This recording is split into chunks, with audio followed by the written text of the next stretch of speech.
요즘 청년들 일자리 구하기가 힘든데 얼마 전에 나온 실업률은 뭐 예상보다는 상당히 낮아졌다 이런 네. 통계가 나왔었는데 이게 의아한 부분들이 많았는데 이게 통계를 산정하는 방식에 이유가 있다는 거죠? 네, 그렇습니다. 통계상 실업률을 산정하는 가장 중요한 기준은 일할 의사입니다. 그러니까 내가 일을 하고 싶어서 적극적으로 이력서도 내고 면접도 보러 다녔는데 안타깝게 일자리를 구하지 못했다. 그러면 통계상 실업자가 되는 거거든요.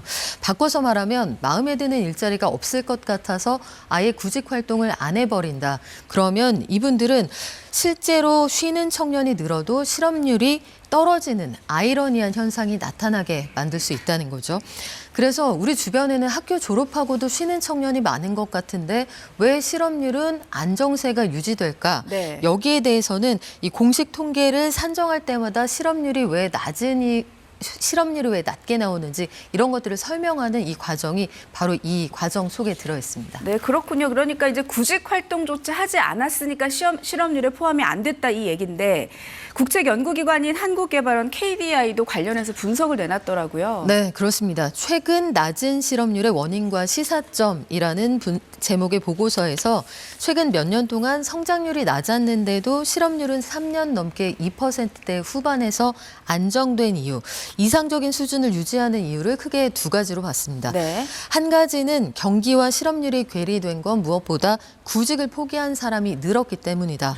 다른 한 가지는 구인 기업과 구직자 사이의 매칭 효율성이 올라갔기 때문이다. 이렇게 봤습니다. 그렇군요. 실업률 통계에도 잡히지 않았던 그러니까 구직 활동조차 하지 않았던 사람들 얼마나 되는 건가요?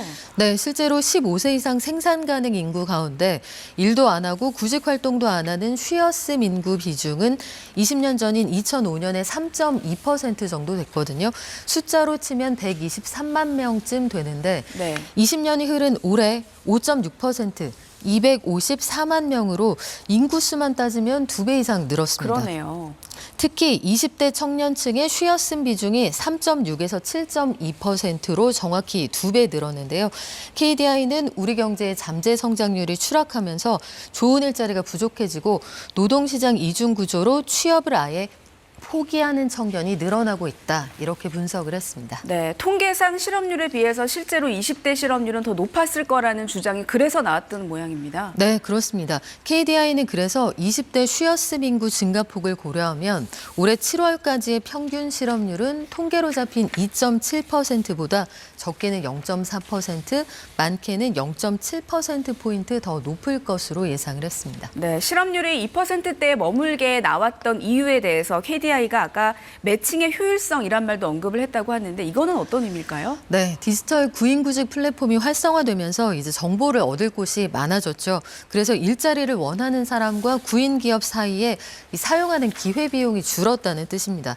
요즘은 과거처럼 대규모 공채를 해서 기초 트레이닝을 하고 부서로 배치하는 그 방식 사용하지 않는 기업들이 참 많아졌는데 네. 이제는 아예 원하는 조건을 처음부터 정확히 맞춘 상태에서 리크루팅을 하고 구인구직의 매칭 효율성이 그만큼 높아지기 때문에 KDI는 10년 사이 이 구인구직 매칭의 효율성이 11%나 올라갔다 이렇게 분석을 했습니다.